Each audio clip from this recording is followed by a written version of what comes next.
Shalom, selamat pagi semuanya. Puji Tuhan. Hari ini saya tidak merencanakan untuk berada di sini. Dan sebenarnya saya merencanakan minggu ini untuk istirahat dulu. Karena setiap minggu berkhotbah, jadi saya pikir minggu ini saya istirahat. Dan ada yang menggantikan saya di Surabaya, jadi saya istirahat di Malang.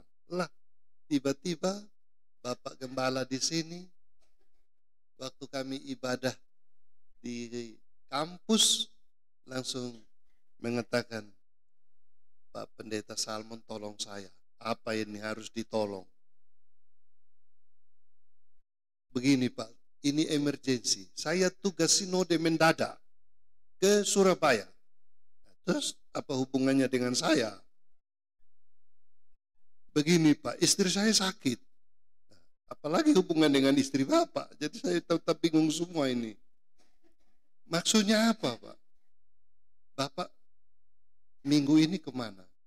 Iya, harusnya pulang. Kan setiap minggu saya harus di Surabaya. Tapi minggu ini saya mau istirahat Pak. Waduh Pak, kalau bisa tolonglah saya. Saya sudah cari pengkhotbah kemana-mana. Hah? Terus? Ya, Bapak tolonglah saya. Apa itu? Ia sampaikan firman Tuhan di tempat saya. Aduh, rencana saya mau istirahat. Malah ini dapat todongan mendadak begitu kan.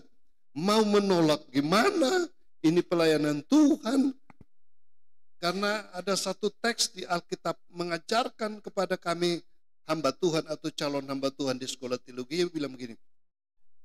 Siap sedia. Baik atau tidak baik waktunya. Beritakanlah firman. Wah. Itu yang kita udah katakan. Nah ini sekarang waktunya baik atau tidak baik. Siap sedia gak? Kalau saya mengatakan tidak. Wah ini repot juga. Akhirnya saya bilang dengan nada yang lambat. Iya Pak Adi. Karena dia nggak yakin. Besoknya saya ditanya lagi. Pak bagaimana Pak? Siap Pak. Aduh. Mau bilang siap atau tidak, tapi ya demi pelayanan harus siap. Wah dia senang sekali. Dia senang sekali. Nah itulah kami hamba Tuhan, kadang-kadang demikian kondisinya. Tapi percaya Tuhan menolong kita. Amin. Kita berdoa buat. Andai kata Ibu Gembala nggak sakit, pasti inilah mimbar beliau kan. Ya. Tapi itu apa Tuhan tolong. Jadi saya dikuatkan oleh Pak Pendeta Adieli. Begini Pak, walaupun ini tugas mendadak, temanya sama. Apanya sama? Karena saya baru berkhotbah. Selasa itu Bapak sampaikan aja itu isi khotbah semua di sana. Karena tema kita sama juga. Hah? Sama? Oke, tambah ringan lagi hati saya. Jadi temanya menjadi serupa dengan Yesus Kristus, begitu ya. Kita mau menjadi serupa dengan Tuhan Yesus. Memang di dalam 1 Yohanes pasal 2 ayat 6 mengatakan begini. Barang siapa mengatakan bahwa ia berada di dalam Kristus, ia wajib hidup seperti Kristus. Waduh, itu ayat itu kayaknya nggak cocok ya. Kok kita disuruh menjadi serupa dengan Tuhan itu kan susah. Kita ini kan manusia berdosa, penuh kekurangan, penuh kelemahan. Lah kok suruh menjadi serupa dengan Kristus? Wah, itu sebuah perjalanan yang mustahil apa mustajab itu. Tidak mungkin kayaknya kan. Tapi firman Tuhan memang mengatakan demikian. Kita harus menjadi serupa dengan dia. Tekanannya itu oleh karena kita sudah percaya kepada dia. Status kita sebagai orang-orang yang percaya kepada Kristus. Jadi ini satu seruan, satu himbauan, satu dorongan bahwa bagaimanapun kehidupan kita di dalam dunia ini, kita harus tetap berkomitmen hidup seperti Kristus. Nah, menjadi serupa dengan Kristus menyangkut banyak aspek, banyak hal. Tapi pagi ini kita hanya mau mendengar satu, yaitu hidup serupa dengan Kristus dalam kerendahan hati. Ya, dalam kerendahan hati. Bagaimana Bapak Ibu, apa kita semua sudah rendah hati ya? Kalau saya sih, Bapak Ibu setuju tidak? Karena saya sudah 41 tahun tinggal di Pulau Jawa. Menurut saya kita ini orang-orang yang sudah rendah hati semua. Begitu ya. Asal saya dari Indonesia bagian timur sana agak kurang rendah hati. Tapi kalau datang di Pulau Jawa kita jadi rendah hati. Kenapa begitu saudara-saudara? Nah, rendah hati itu diartikan bagaimana? Menurut pengertian yang umum, orang rendah hati itu orang yang tidak angkuh, ya tidak sombong. Kebalikannya begitu ya. Orang yang memiliki sifat rendah hati, itu orang yang selalu bersikap tenang, sederhana. Dia tidak mau sombong gitu. Nah, di dalam kamus bahasa kita juga mengatakan bahwa rendah hati yaitu tidak sombong. Dan ini berkaitan dengan sikap santun ya dari kehidupan kita sebagai manusia ya. Nah, kerendahan hati ini memang diharapkan dalam kehidupan sosial kita Bapak Ibu ya. Ini otomatis. Kerendahan hati itu sebagai standar moral yang bersumber dari sifat manusia pada umumnya. Sifat manusia pada umumnya. Nah, saya punya cucu 2. Satu umur 4 tahun, satu umur 3 tahun. Setiap kali saya bertemu, mereka 2 ini sikap mereka berbeda. Kalau yang 4 tahun ketemu saya, dari jauh saya lirik, kasih kode aja, sini. Dia datang, kemudian bilang, opa. Opa, saya merangkul dia. Yang satu yang 3 tahun, sikapnya beda. Panggil dia nggak datang. Oh itu sombong berarti itu ya. Betul nggak? Coba Bapak Ibu, orang dipanggil nggak mau datang, kita bilang sombong. Susah dia mau datang. Kalau yang satu ini, wih, boleh lah. Nah, tapi walaupun dia sombong nggak mau datang, waktu dia datang berbeda dengan kakaknya. Dia langsung harus menyalami saya dan mencium tangan saya. Kakaknya enggak, kakaknya ya sudah biasa saja, enggak pernah cium tangan saya. Yang umur 4 tahun. Tapi yang 3 tahun harus cium tangan. Saya rangkul pun enggak, dia harus cari tangan saya sampai dapat dan cium. Jadi dari 2 ini mana yang rendah hati? Sama saja ya. Yang kedua mau bilang dia rendah hati tapi awalnya sombong. Ya tuh, panggil nyapa nggak mau peduli. Tapi waktu dia datang, dia rendah hati. Saya pikir-pikir, kenapa 2 cucu saya begitu? Ternyata karena papa mamanya sibuk kerja, sehingga dititipkanlah kepada orang lain. Dan yang pertama dititip di lain tempat. Yang kedua di lain tempat. Saya analisa. Oh, lingkungan di tempat titip itulah berbeda. Cara didiknya berbeda. Sehingga bersikapnya berbeda. Ini prediksi saya sampai dewasa. Kalau begitu yang kedua ini kemana pun ketemu siapapun pasti dia rendah hati. Karena kebiasaan salam, cium, tangan. Begitu ya. Tapi orang NTT itu sombong semua. Karena di sana tidak ada orang budaya cium tangan itu ya. Di sana ciumnya apa itu? Ciumnya hidung. Bertemu siapa? Istri orang, pacar orang pun salamnya perkenalan awal cium hidung. Nah itu kira-kira rendah hati apa? Orang Jawa ke NTT itu bingung. Apalagi bawa istri orang Jawa. Mati. Pulang sampai di rumah, kurang ajar ini orang ini. Cium istri saya ini. Bisa dapat ini. Tapi itulah budaya. Kalau menikah dengan orang NTT dan pulang, mertua enggak dicium, ipar enggak dicium, keluarga enggak dicium dengan hidung, itu dianggap tidak rendah hati. Jadi berarti ekspresi sikap rendah hati kita itu mana yang betul? Berdasarkan budaya berbeda. Nah, kalau di Jawa kita ketemu siapa saja selain menyapa, menyalami, simbol tubuh kita juga rendah hati adalah tunduk. Apalagi kalau namanya orang yang lebih rendah dari kita, tunduknya harus lebih banyak lagi kan. Kalau status sosialnya lebih jauh lagi, lebih dalam lagi tunduknya.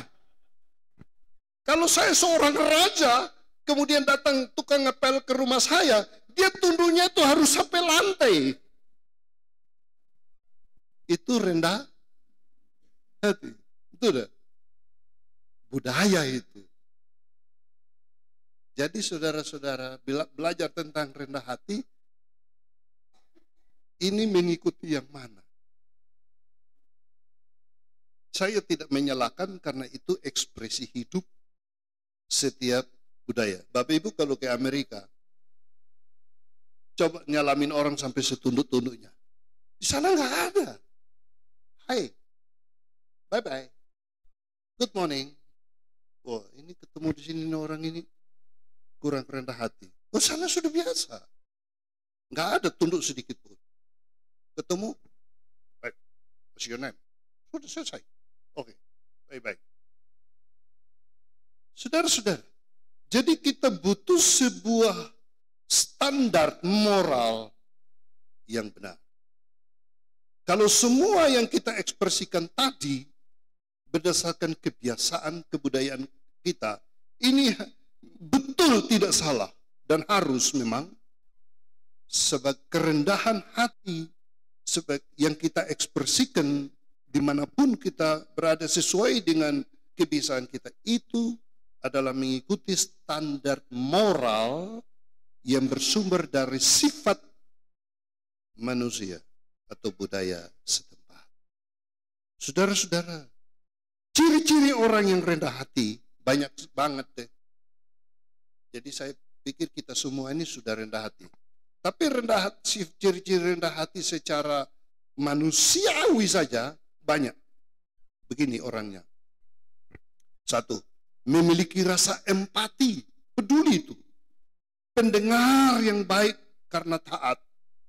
Menerima kritik, pendapat dan saran orang lain. Mau mengakui kesalahan. Terbuka dalam pergaulan hingga punya banyak teman. Selalu mengucapkan terima kasih. Tapi pernah ketemu orang yang kurang berterima kasih. Udah kasih duit pun kurang. Nah, kadang-kadang suami-suami itu marah istrinya. Istri saya itu loh, minggu ini baru kasih 1 juta. Kurang. Saya tambah 2 juta. Kurang. Saya tambah 3 juta. Kurang. Nggak tahu maunya apa itu. Kemana saja itu uang-uang. Harusnya terima kasih dulu baru minta lagi kan. Ini istri belum terima kasih, udah minta lagi. Nggak dikasih, dompetnya diambil. Dimarahin.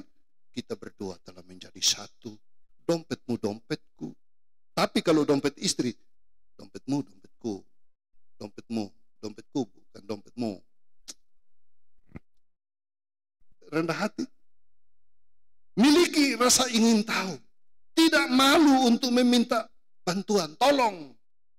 Atau di Jawa ini lontong gitu ya. lontong, tolong. Tidak malu untuk minta bantuan, bersikap tenang menghadapi masalah, mampu memahami situasi, suka menolong orang dalam kesulitan, peduli dengan orang, tidak menyalahkan orang, menghormati pandangan orang lain, dapat diajak kerjasama, mampu kendalikan emosi atau ego, sering mendahulukan orang dalam kepentingan orang lain. Orang rendah hati dalam hidup kita manusiawi sekarang, tidak mau menyakiti orang lain, selalu berinisiatif menyapa setiap orang, tidak membeda-bedakan teman berdasarkan status sosial, suka memberi, suka beri apresiasi yang tulus juga bagi orang lain. Saya catat ada 21 sifat yang membuktikan orang rendah hati. Dan itu semua sudah ada pada kita juga ya. Kadang-kadang bergumul juga sih. Tapi ya memang itulah tuntutan kehidupan sosial di mana kita berada. Karena kita adalah makhluk sosial. Sama tetangga juga ya. Selamat pagi. Walaupun hatinya dongkol, kemarin ayam baru hilang. Ya, mau apa lagi? Kita semua sudah berada di situ. Dan sifat-sifat semacam ini juga baik. Yaitu menolong orang untuk bisa dapat perhatian, dapat pertolongan gitu kan. Jadi semua 21 sifat ciri orang rendah hati tadi kadang penuh komplit di dalam diri kita, kadang berkurang. Tapi itulah tuntutan kita. Saudara-saudara terkasih dalam Tuhan. Itu kehidupan kita di dunia ini dengan perilaku-perilaku manusiawi kita seperti ini tidak salah dan memang harus kita kembangkan sebagai standar moral yang bersumber dari sifat manusiawi kita. Tidak salah. Nah, kalau kita berbicara tentang kerendahan hati sebagai standar moral yang bersumber dari perubahan hidup di dalam Kristus, itu lain lagi. Itu lain lagi. Jadi kerendahan hati tidak perlu diajarkan kepada manusia pada umumnya. Karena itu udah budaya dari latar belakang keluarga kita masing-masing dan tuntutan lingkungan sosial kita. Tetapi kalau kita bicara tentang kerendahan hati di dalam Kristus, kerendahan hati sebagai anak-anak Tuhan Yesus Kristus, menjadi serupa dengan Kristus dalam hal kerendahan hati, ini beda. Ini standarnya beda. Ini kualitinya berbeda. Ini tuntutannya berbeda. Nah, inilah tema kita yang kita harus renungkan lebih dalam, yaitu kerendahan hati, merendahkan diri di hadapan Tuhan ya, hidup dalam kerendahan hati seperti Kristus. Bapak Ibu mau hidup dalam kerendahan hati seperti Kristus? Mau atau tidak? Enggak mau juga enggak apa-apa. Cukup dengan kerendahan hati manusiawi, makhluk sosial kita juga sudah bisa kok sukses. Dan di dunia kerja memang dibutuhkan hal-hal semacam itu. Di tengah keluarga yang baik juga harmonis, hal-hal semacam itu. Kerendahan hati manusiawi. Tapi pagi hari ini, saya ingin mengajak kita semua lebih dalam lagi untuk menjadi serupa dengan Kristus dalam kerendahan hati, yaitu mengikuti standar Kristus dan bukan standar manusia. Nah, apa keunikan kerendahan hati Kristus itu? Nanti dari teks-teks yang kita akan baca ini, kita akan pelajari 3 keunikan kerendahan hati Kristus. Yang pertama, kita baca dari Filipi pasal 2, ayat 5 sampai 9. Apa ada teksnya di situ? Bapak Ibu bisa baca? Boleh. Oke. Mari kita baca bersama saya Filipi 2 ayat 5 sampai 9. 2, 3. Hendaklah kamu dalam hidupmu bersama menaruh pikiran dan perasaan yang terdapat juga dalam Kristus Yesus, yang walaupun dalam rupa Allah tidak menganggap kesetaraan dengan Allah itu sebagai milik yang harus dipertahankan, melainkan telah mengosongkan dirinya sendiri dan mengambil rupa seorang hamba dan menjadi sama dengan manusia.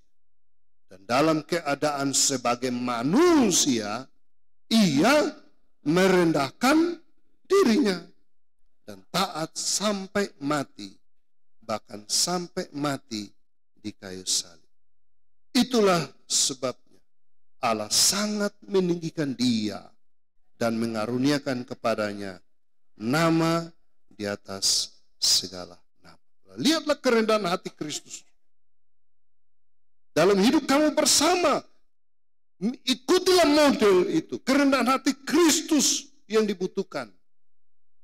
Contoh dalam kemuliaan dia. Sebagai Allah yang hidup, rela datang menjadi manusia. Itu suatu contoh kerendahan hati yang luar biasa. Nah, kalau model Kristus, pertama, kerendahan hati Yesus itu didasarkan apa? Itu dia, kerendahan hati Kristus itu menyatakan betapa besar kasih Allah bagi dunia. Itu tujuan kerendahan hati Kristus, yaitu untuk menyatakan kasih Allah bagi Bapak, Ibu, Saudara, dan saya. Ya, melalui rela datang ke dunia, kehadirannya, pengorbanannya di kayu salib. Dia datang. Dia adalah Allah. Yesus Kristus Tuhan kita. Siapakah dia? Dia itu adalah Allah yang sesungguhnya. Allah yang kita sembah. Kalau di dalam seluruh perjanjian lama, para nabi beritakan, menyaksikan Allah itu kepada manusia. Tapi mereka nggak pernah melihat wajahnya Allah. Memang wajah Allah tidak pernah diketahui seperti Pak Salmon atau seperti siapa. Nabi Musa aja waktu mau doa, lihat cahaya, dia sudah nggak tahan. Musa pernah bertemu pribadi dengan Tuhan. Pada waktu dia mengembalakan kambing domba. Panggilan awal. Musa melihat belukar duri menyala. Tapi tidak hangus terbakar. Dia mendekat dan ada suara mengatakan, tanggalkan kasutmu karena tempat ini kudus. Hanya dengar begitu aja. Tokoh perjanjian lama siapa yang langsung lihat face to face wajah Allah? Tidak ada kan? Jadi Allah perjanjian lama tidak nampak. Dan di perjanjian baru Allah yang sama, dia datang ke dunia. Dia Yesus dalam rupa manusia, Allah menjelma menjadi manusia. Dia diam di tengah-tengah kita, tinggal dengan kita. Yesus mengatakan kepada Filipus, kalau engkau sudah melihat aku, engkau melihat Bapa. Allah dinyatakan dalam diri Yesus Kristus. Dan itulah iman kita, Bapak Ibu. Jadi dia datang menyatakan kasihnya kepada dunia ini. Jadi dia menjadi manusia itu dengan tujuan menyatakan kasihnya kepada dunia ini. Kasihnya itu dalam bentuk pengorbanan. Dia rela dong. Lahirnya saja di kandang yang hina. Padahal dialah yang punya dunia ini. Dia yang punya segala-galanya. Tapi dia rela merendahkan dirinya. Ini contoh. Maka pembacaan kita tadi, dalam hidup kamu bersama, taruhlah pikiran dan perasaan yang terdapat dalam Kristus Yesus itu.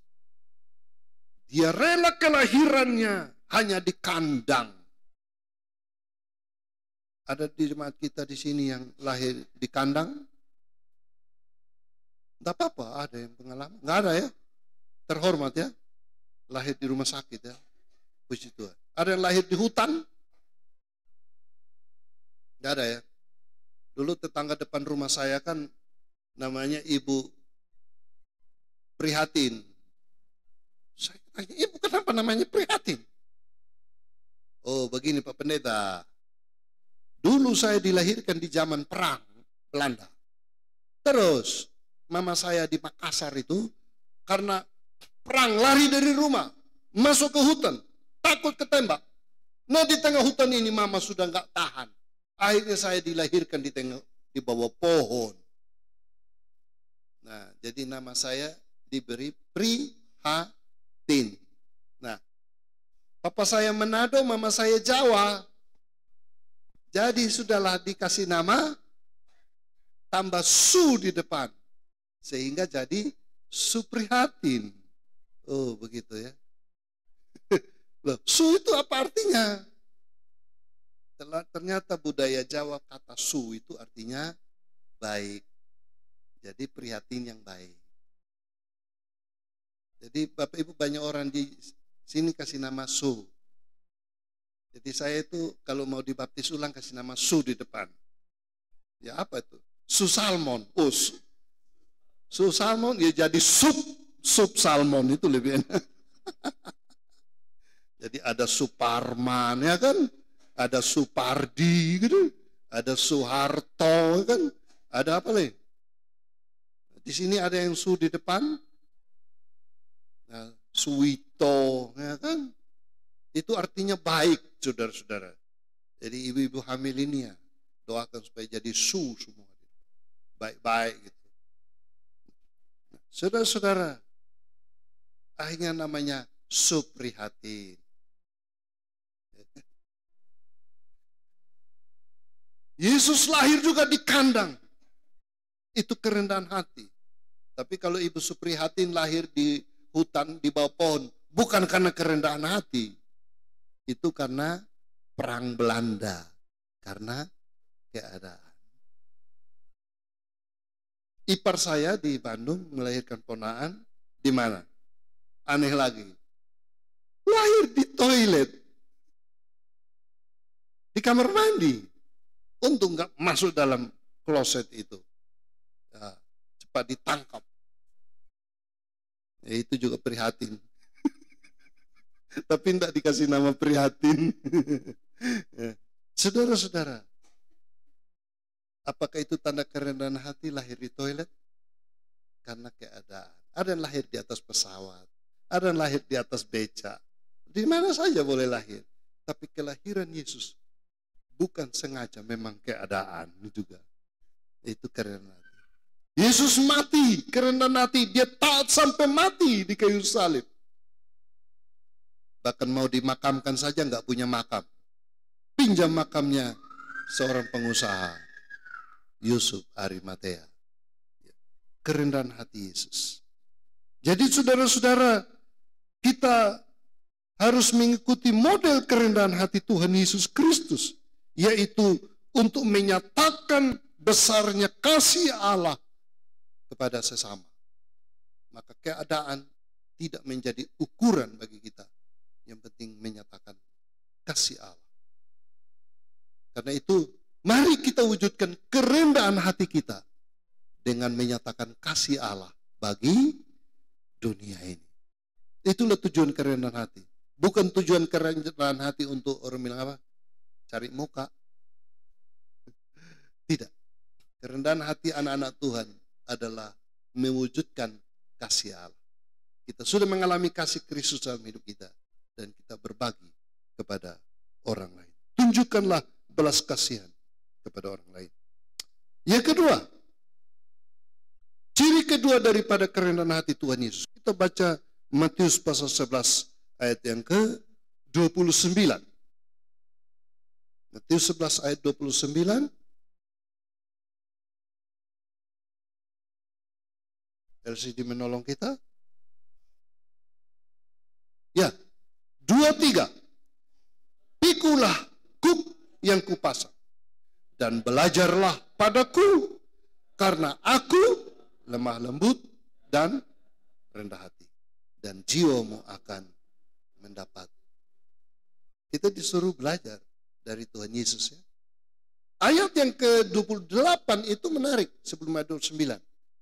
Marilah kepadaku, hai kamu yang letih lesu dan bertanggungan berat, aku akan memberi kelegaan bagi kamu. Baru sambung, pikul aku. Aneh juga ya, kelegaan kok pikul. Seharusnya kelegaan itu tidak pikul, tapi pikul aku dan belajar padaku, karena aku lemah lembut dan rendah hati. Mari kepada beban berat. Kita datang kepada Tuhan dengan beban berat kehidupan kita sehari-hari. Dan ya wajarlah beban berat masalah ekonomi, ya kan? Ya, masalah penyakit, beban berat masalah hubungan sosial, beban berat hubungan suami istri yang mau bercerai, beban berat nanggung anak-anak yang nakal, yang nggak bisa diomongin, beban berat tugas-tugas di tempat pekerjaan yang numpuk. Jadi Tuhan memanggil, mari, kamu yang punya beban berat. Macam-macam tuh. Oke, kita sudah datang sampai kita doa nangis-nangis, sampai kita nyanyi-nyanyi, sampai tutup-tutup. Oh Tuhan, tolong Tuhan, aku punya beban berat. Betul sih. Tapi setelah itu Tuhan bilang begini, kalau kamu sudah datang kepadaku, nah, pikulah kuk yang kupasang. Dan belajarlah padaku. Belajar apa daripada Tuhan, saudara-saudara? Belajar bagaimana Tuhan menanggung beban-beban yang berat. Dia memikul dosa manusia. Dosa seisi dunia. Bukan dosa satu keluarga. Seluruh dunia dipikulnya, ditanggungnya. Untuk apa? Ciri kerendahan hati yang kedua adalah kerendahan hati Yesus untuk mewujudkan misi penyelamatan dunia. Ya. Slide-nya mungkin bisa lewat lagi. Jadi Yesus punya model kerendahan hati, yaitu dia mau menanggung dosa seluruh isi dunia. Bagaimana PowerPoint-nya bisa lanjut lagi? Ya. Untuk menyelamatkan dunia, itu kerendahan hati. Bapak Ibu hanya marilah kepadaku yang punya letih lesu, tanggung masalah masing-masing aja ya. Mudah-mudahan pagi ini yang datang gereja nggak punya beban berat. Haleluya, amin. Tapi kalau ada saya juga nggak tahu. Andai kata semuanya datang ke sini satu-satu, Pak Pendeta tolong doakan saya. Ayo, doa. Apa itu? Istri saya marah-marah Pak. Oh ya, haleluya. Sabar Pak ya. Ibu, kenapa Bu? Duit habis, suami belum kerja. Tolong doakan Pak ya. Haleluya, kita doakan. Doakan. Beban berat banyak. Kita kumpul semua beban berat jemaat ini, saudara-saudara. Kita doa bersama-sama. Ya, betul juga sih. Itu ayat yang ke-28. Tapi beban berat kita berbeda dengan beban beratnya Tuhan. Amin. Apa yang ditanggung oleh Tuhan? Pikulah kuk yang kupasang, belajarlah kepadaku. Karena aku lemah lembut dan rendah hati untuk pikul semua beban. Yesus walaupun memikul beban, dosa semua umat manusia dipikulnya. Tapi dia tetap rendah hati menjalaninya sampai taat di kayu salib. Belajarlah kepada Tuhan Yesus dalam hal kerendahan hati. Tapi ya kita ini harus banyak berdoa Bapak Ibu ya. Karena kalau kita ini menanggung beban-beban itu, apalagi beban orang lain. Aduh, beban kita udah berat, sekarang ditambah beban orang lain, kita katakan gak apa-apa satu kali. Beban keluarga, gak apa-apa 2 kali. Setelah 2 kali, boleh 3 kali gak? Boleh ya, gak apa-apa. 3 kali aja ya. Setelah itu yang keempat, boleh gak? Sudah habis kesabaran. Stok kerendahan hati sudah habis. Jadi jangan tambah beban lagi ya. Tapi Yesus tanggungannya sampai mati di kayu salib. Menanggung beban Bapak Ibu Saudara dan saya. Belajarlah kepadaku, karena aku lemah lembut dan rendah hati. Bapak Ibu yang banyak berdoa, walaupun meneteskan air mata, pasti dapat kekuatan untuk menanggung beban yang sedang dipikul. Amin. Amin. Berdoalah. Berdoalah. Kalau memang itu sebuah beban yang ditanggungkan kepada kita, yang harus kita pikul di hadapan Tuhan. Tuhan katakan, kalaupun itu sebagai sebuah cobaan yang harus dipikul, cobaan-cobaan yang kamu alami tidak melebihi kekuatanmu. Asal kamu menanggungnya, maka aku akan beri kekuatan kepada kamu. Karena itu Bapak Ibu, belajar dari Tuhan Yesus. Memang berat, kita bukan Tuhan. Kita manusia, penuh kekurangan, penuh kelemahan. Tapi Tuhan mau menolong setiap kita. Asalkan kita mau datang belajar. Sungguh-sungguh Tuhan akan beri kekuatan.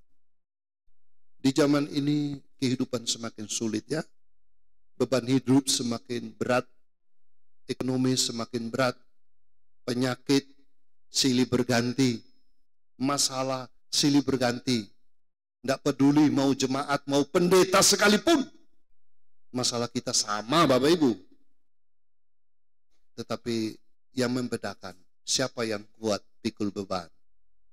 Amin. Masalahnya apakah kita dekat dengan Tuhan selalu atau tidak. Maka kita selalu berseru juga, Tuhan, kalau lain ditolong, saya juga. Tangannya terbuka, menunggulah, tak tersembunyi kuasa Allah. Datang gak apa-apa. Kita sampai berdoa, sampai menangis, sampai berseru berteriak, Tuhan tolong aku. Aku tidak sanggup lagi menghadapi realita hidup ini Tuhan. Saat kita berdoa, saat itu kekuatan Tuhan datang menyertai kita untuk bisa. Sehingga kita seperti Paulus mengatakan, sudah segala perkara dapat kutanggung di dalam Dia yang memberi kekuatan. Genaplah, pikulah kuk yang kupasang. Belajarlah kepadaku, karena aku lemah lembut dan rendah hati, dan jiwamu akan mendapat jiwa kita mendapat ketenangan apabila kita mau belajar kepada Tuhan. Bagaimana Dia menanggung penderitaan, menanggung beban dosa, menanggung seluruh umat manusia, supaya diselamatkan. Dan Tuhan siap menolong kita. Karena itu, mari Bapak Ibu, kita banyak berdoa ya. Banyak berdoa. Kadang jemaat juga sambat sama pendeta-pendeta. Yang pendeta-pendetanya pintar berkhotbah di depan. Saat kita minta tolong, mereka tidak bisa tolong. Ya memang pendeta bukan duit banyak, bukan punya bank. Jadi saudaramu datang minta doa dan minta tolong. Sudah doa saja kita bisanya. Duit tidak ada, doa saja.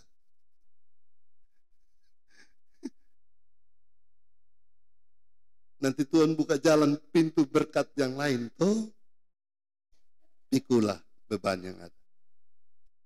Keunikan ketiga dari kerendahan hati Yesus yang perlu kita pelajari ya. Oke, kita ke teks Efesus pasal 4 ayat 2. Efesus 4 ayat 2. Ya, 1, 2, 3. Hendaklah kamu selalu rendah hati, lemah lembut, dan sabar. Tunjukkanlah kasihmu dalam hal saling membantu. Orang rendah hati itu ya perlu juga saling membantu katanya kan. Belajar dari Tuhan Yesus. Slide yang berikut. Yaitu kerendahan hati Yesus itu apa? Menjadi sebuah model yang harus diikuti. Ya, slide berikutnya menolong kita. Model yang harus diikuti. Model yang Tuhan tunjukkan. Karena kamu harus selalu rendah hati katanya kan.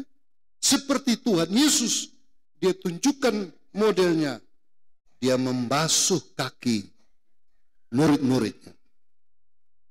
Dia membasuh kaki murid-muridnya dan mengatakan, kamu pun harus selalu menolong, melayani satu dengan yang lain.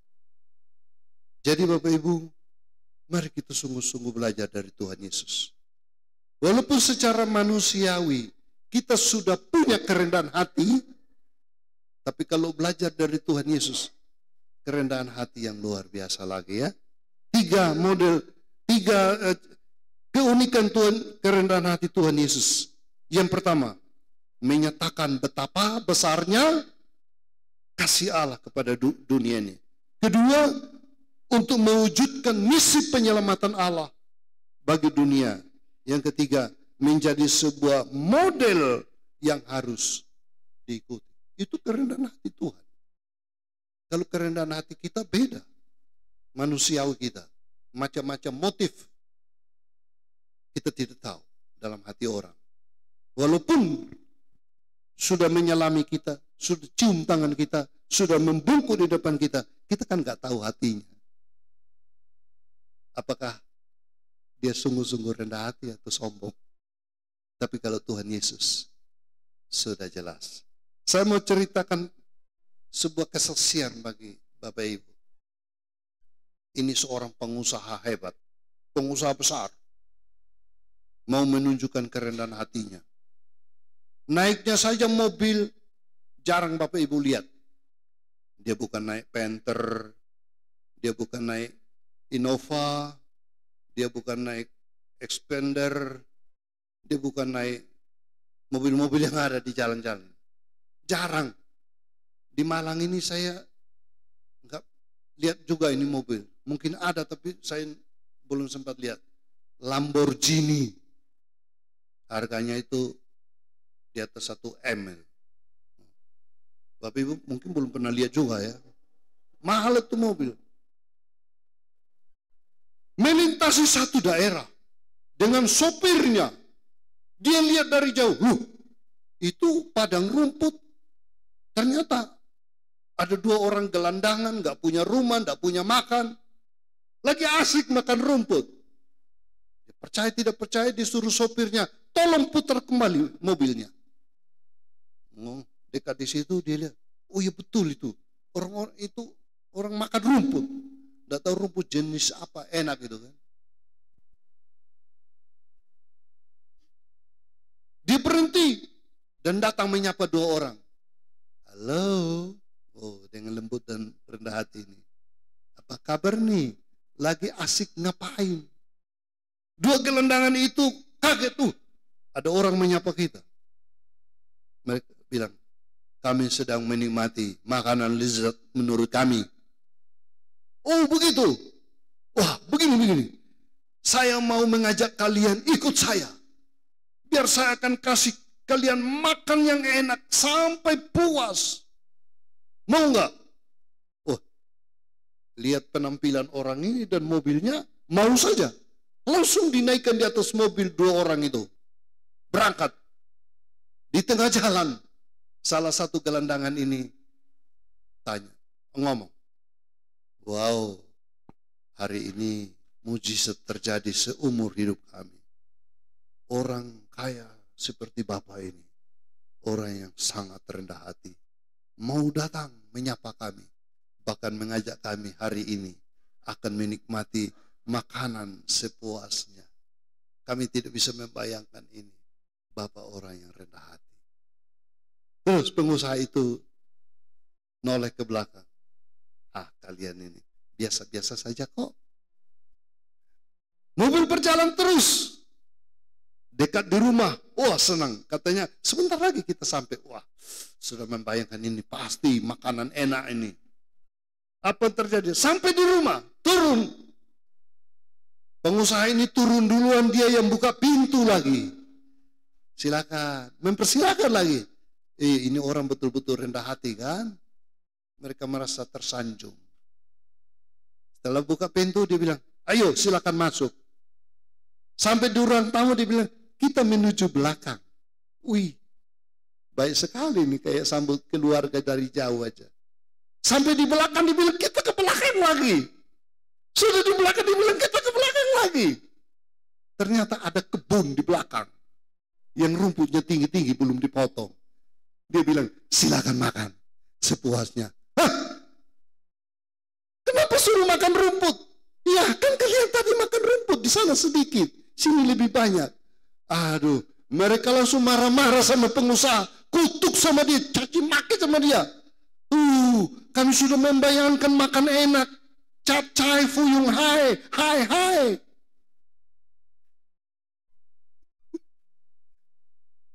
Apakah itu orang rendah hati? Sombong ya? Nah begitulah, itu hanya sebuah cerita saudara-saudara. Belajar daripada Tuhan Yesus. Mari kita tutup dengan ayat ini. Ayat terakhir dalam Matius 23, 1, 2, 3. Barang siapa terbesar di antara kamu, hendaklah ia menjadi pelayan.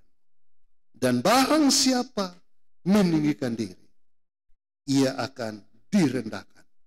Dan barang siapa merendahkan diri, dia akan ditinggalkan. Tuhan memberkati kita semua.